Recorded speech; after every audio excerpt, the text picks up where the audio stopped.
فقهوا في الحلال والحرام وإلا فأنتم أعراب۔ امام محمد باقر علیہ السلام نے فرمایا، حلال و حرام کو سمجھو ورنہ تم بادیہ نشین عربوں کے مانند ہو۔ اعوذ باللہ من الشیطان الرجیم، بسم اللہ الرحمن الرحیم، الحمدللہ رب العالمین وصلی اللہ علی محمد وآلہ الطیبین الطاہرین المعصومین ولعنۃ الدائم علی اعدائہم اجمعین من الآن الی قیام یوم الدین، اما بعد فقد قال اللہ تبارک وتعالی فی کتابہ الکریم وقولہ الحق وہو اصدق القائلین۔ بسم اللہ الرحمن الرحیم، احل اللہ البیع وحرم الربا۔ عزیزان محترم، سلسلہ گفتگو معاملات کے باب میں تھا اور کاروبار کے اور خرید و فروخت کے احکام کے حوالے سے بات چیت شروع ہوئی تھی۔ ابھی تک آپ کی خدمت میں خرید و فروخت کے مستحبات، مکروہ معاملات، حرام معاملات اور حرام معاملات میں سے ایک ملاوٹ والی صورت تھی اور ملاوٹ کی مختلف اقسام، یہ چیزیں آپ کی خدمت میں پیش کی جا چکی ہیں۔ آج کچھ اور مسائل ہیں انہی چیزوں کے حوالے سے کہ کن چیزوں کو بیچا جا سکتا ہے اور کن کو نہیں بیچا جا سکتا، یا اگر بیچا جائے تو کیا شرطیں ہیں، یعنی کس بات کا خاص طور پر لحاظ کرنا ضروری ہے۔ آج کی حد تک کچھ ایسے مسائل ہیں۔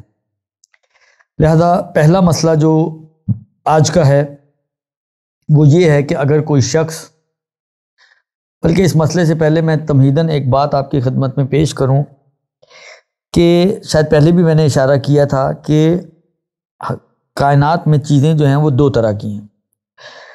کچھ چیزیں ایسی ہیں کہ جو ذاتی طور پر ہی نجس ہیں، جن کو ہم نجس العین سے تعبیر کرتے ہیں۔ عین نجاسات، جو نجاست و طہارت کے چیپٹر میں بالکل شروع کے احکام میں 10 نجاسات آغا سیستانی نے بیان کی ہیں: کتا، سور، پیشاب، پخانہ، منی، خون مردار، کافر، شراب، جو کی شراب اور نجاست کھانے والے حیوان کا پسینہ۔ یہ کچھ چیزیں جو عین نجاست کہلاتی ہیں، یعنی یہ یوں سمجھیں کہ ذاتی طور پر، پیدائشی طور پر ابتدا سے ہی نجس ہیں، اور یہ چیزیں جب تک کہ ان کا ٹائٹل برقرار ہے یہ اس وقت تک پاک نہیں ہو سکتی۔ خون رہتے ہوئے جو نجس والا خون ہے وہ پاک نہیں ہو سکتا۔ پیشاب ہی رہے اور نجس ہے تو وہ پاک نہیں ہو سکتا۔ کتا رہتے ہوئے پاک نہیں ہو سکتا۔ کافر رہتے ہوئے پاک نہیں ہو سکتا۔ ان کے پاک ہونے کے مختلف صورتیں ہیں کہ جو مطہرات کے چیپٹر میں عام طور پر بیان کی جاتی ہیں۔ دوسری قسم چیزوں کی وہ ہے کہ جو ان کے مقابل میں یعنی ذاتی طور پہ پاک ہیں، ان کو ابتدا سے ہی نجس نہیں بنایا گیا، بلکہ ابتدائی طور پر ان کو پاک ہی بنایا گیا ہے، خلق ہی پاک ہوئی ہیں اور ذاتی طور پر وہ پاک ہیں۔ وہ ان 10 چیزوں کے علاوہ کائنات کی تمام چیزیں اس میں شامل ہیں، یعنی پوری کائنات کی اگر چیزوں کی آپ ایک فہرست بنا پائیں تو 10 کو سائیڈ میں کر دیں، یہ عین نجس ہیں۔ 10 کے علاوہ باقی جتنی بھی بچیں گی وہ سب کی سب بذات اور ذاتی طور پر پاک ہیں۔ البتہ یہ جو چیزیں ذاتی طور پر پاک ہیں یہ بعض اوقات عارضی طور پر نجس ہو جاتی ہیں۔ یہ چیزیں جو خود تو پاک ہیں لیکن کسی نجاست کے لگنے کی وجہ سے نجس ہو جاتی ہیں، ان کو کہتے ہیں متنجس۔ اصل لفظ ان کے لیے ہے متنجس، کہ جو نجس ہوئی ہیں، جنہوں نے نجاست کو قبول کیا ہے، یعنی پہلے نجس نہیں تھی لیکن بعد میں انہوں نے نجاست کو ایکسیپٹ کیا ہے، ان کو کہتے ہیں متنجس۔ لیکن کبھی کبھی تسامحاً ان کو بھی نجس کہہ دیتے ہیں لیکن اصل میں یہ متنجس ہیں۔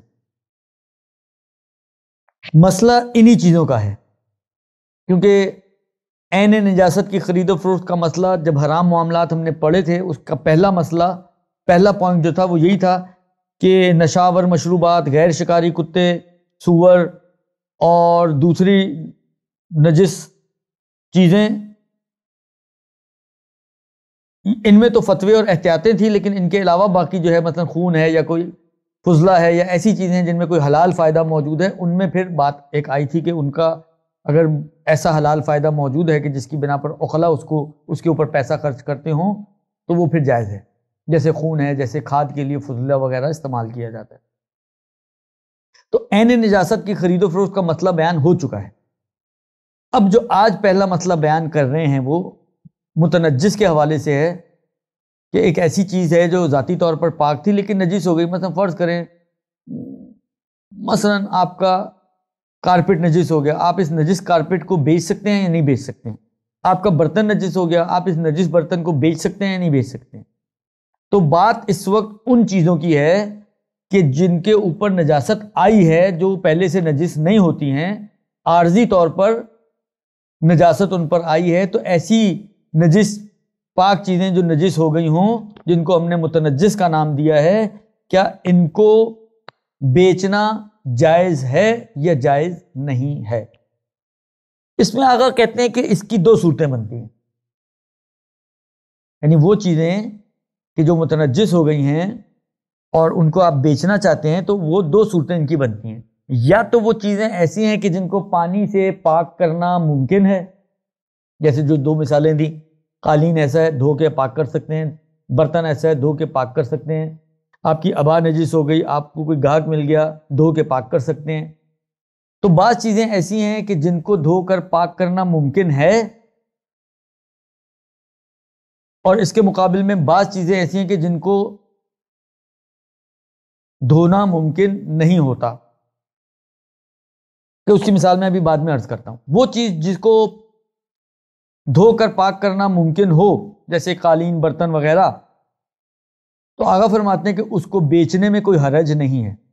اب یہاں پر ایک بات آئے گی اگلے مسئلے میں، ابھی بات کر رہے ہیں کہ یس یا نو، بیچنا جائز ہے یا جائز نہیں ہے۔ اب بیچتے وقت کوئی احتیاطی تدبیر کرنی ہے، وہ بعد والے مسئلے میں آئے گی، کہ مثلا آپ کو انفارم کرنا ہو سامنے والے کو، یا انفارم کرنا واجب نہ ہو، ہے واجب، وہ بعد کے مسئلے میں۔ لیکن ابھی اصل خرید و فروخت کا مسئلہ بیان ہو رہا ہے کہ ایسی چیز کو جو نجس ہو گئی ہے اور پانی سے پاک کرنا اس کو ممکن ہے، کیا اس نجس چیز کو بیچا جا سکتا ہے یا نہیں؟ تو شریعت کہتی ہے کہ جی ہاں، ایسی نجس چیز کو بیچا جا سکتا ہے۔ یہ ایک مطلب۔ دوسری صورت یہ ہے کہ وہ چیز ایسی ہے جس کو پانی سے دھونا ممکن نہ ہو، مثلا تیل ہے، اب تیل کو تو پانی سے نہیں دھو سکتے نا، تیل نجس ہو گیا مگر یہ تیل پانی سے نہیں دھل سکتا، تو ایسی چیز کہ جس کو پانی سے دھونا ممکن نہ ہو، تو کہتے ہیں کہ اس کا بھی حکم یہی ہے، لیکن اس کا حکم تو یہی ہے کہ اس کو بھی بیچنا جائز ہے، لیکن اگر اس کا حلال فائدہ عرف عام میں اس کے پاک ہونے پر منحصر نہ ہو، مثلا مٹی کا تیل، کیونکہ اس کا حلال فائدہ کیا ہے؟ اس کو چراغ جلانے کے کام آتا ہے، اس کا فائدہ ہی یہی ہے، یہ کوئی کھانے پینے میں استعمال نہیں ہوتا، کوئی بدن کی مالش کے لیے مٹی کا تیل استعمال نہیں ہوتا، یہ صرف جلانے کے کام آتا ہے۔ تو اس کا حلال فائدہ اس کے پاک ہونے پہ موقوف نہیں ہے، کیونکہ نجس تیل کو جلانا تو حرام نہیں ہے نا۔ تو اگر اس کا حلال فائدہ عرف عام میں، معاشرے میں اس کے پاک ہونے پر منحصر نہ ہو، جیسے مٹی کا تیل، بلکہ اگر اس کا فائدہ، حلال فائدہ پاک ہونے پر ہی موقوف ہو، اور اس کا ایک مناسب حد تک حلال فائدہ دوسرا بھی ہو، تب بھی اس چیز کو بیچنا جائز ہے۔ خلاصہ کلام یہ کہ چاہے اس چیز کو پاک کرنا ممکن ہو یا اس چیز کو پاک کرنا ممکن نہ ہو، اگر حلال فائدہ اس کے اندر کوئی نجس فائدے کے علاوہ بھی موجود ہے تو اس چیز کو بیچنا جائز ہے۔ یہ پہلا سٹیپ ہو گیا۔ اب چلتے ہیں ہم دوسرے سٹیپ کی طرف، کہ اگر بیچ رہے ہیں، مثلا برتن بیچ رہے ہیں، مثلا کپڑا نجس بیچ رہے ہیں، مثلا نجس تیل بیچ رہے ہیں، تو کیا خاموشی سے بیچ دیں یا نہیں؟ کوئی ذمہ داری ہے ہماری انفارم کرنے کے حوالے سے؟ تو اس میں آقا فرماتے ہیں کہ اگر کوئی شخص نجس چیز کو بیچتا ہے تو ضروری ہے کہ وہ اس کی نجاست کے بارے میں خریدار کو اس صورت میں کنڈیشنل ہے بیان کرنا، انفارم کرنا سامنے والے کو کہ یہ چیز نجیس ہے، کنڈیشنل ہے۔ کس کنڈیشن میں بتانا ضروری ہے؟ کہتے ہیں کہ اگر آپ نہیں بتائیں گے تو وہ جو خریدار ہے کسی حرام کام میں مبتلا ہو جائے گا۔ مثلا برتن نجس ہے، آپ نے نہیں بتایا، وہ اسی نجس برتن میں دودھ ڈالے گا اور بعد میں وہ دودھ پی لے گا، نجس دودھ پینا پڑے گا اس کو۔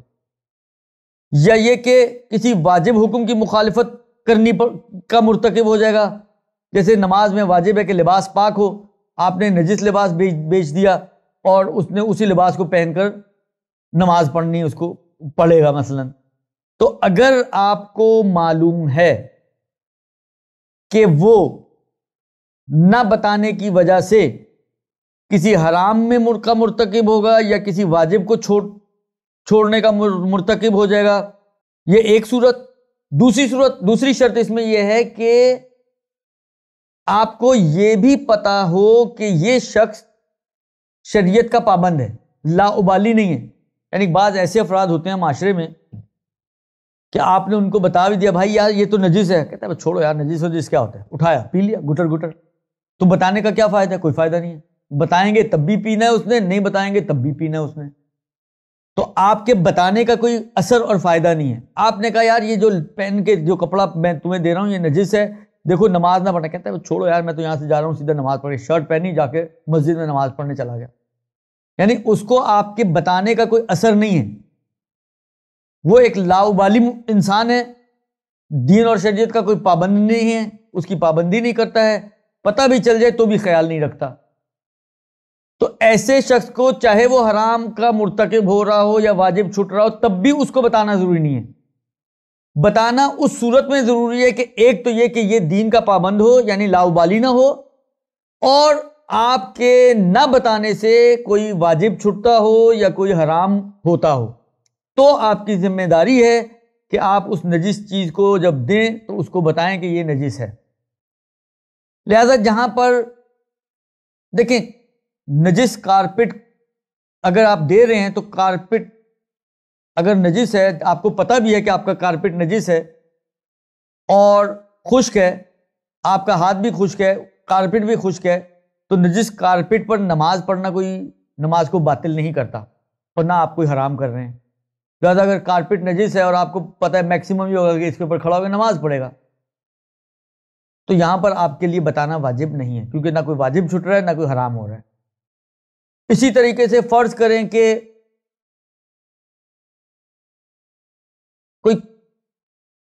اس کو کوئی پیج چاہیے اپلیکیشن لکھنے کے لیے، آپ نے پیج دیا لیکن یہ نجس تھا، اس کے اوپر پیشاب گرا تھا، اب خشک ہو چکا ہے، اب تو ذرات نہیں ہے لیکن نجس ہے، اس نے ایک اپلیکیشن لکھنی اور آگے بڑھا دینی ہے، تو وہ کوئی حرام کا مرتکب نہیں ہو رہا، کوئی واجب نہیں چھٹ رہا۔ تو جہاں پر بھی کوئی ایسی صورتحال ہو کہ کوئی واجب نہ چھٹ رہا ہو، کوئی حرام نہ ہو رہا ہو، تو پھر تو حتیٰ وہ لاؤبالی نہ بھی ہو اس کو بھی بتانا واجب نہیں ہے۔ بس بتانا اس صورت میں واجب ہے کہ جب کوئی مخالفت یا خلاف ورزی واجب و حرام کی ہو رہی ہو اور سامنے والا لاؤبالی بھی نہ ہو تو پھر بتانا ضروری ہے، ورنہ ضروری نہیں ہے۔ یہ آج کی حد تک کچھ مسائل، انشاءاللہ یہ مسائل ابھی آگے بھی ہیں، اس بات کو مزید آگے بڑھائیں گے۔ آج کی حد تک اتنا ہی کافی ہے۔ وصلی اللہ علی محمد وآلہ الطیبین الطاہرین المعصومین۔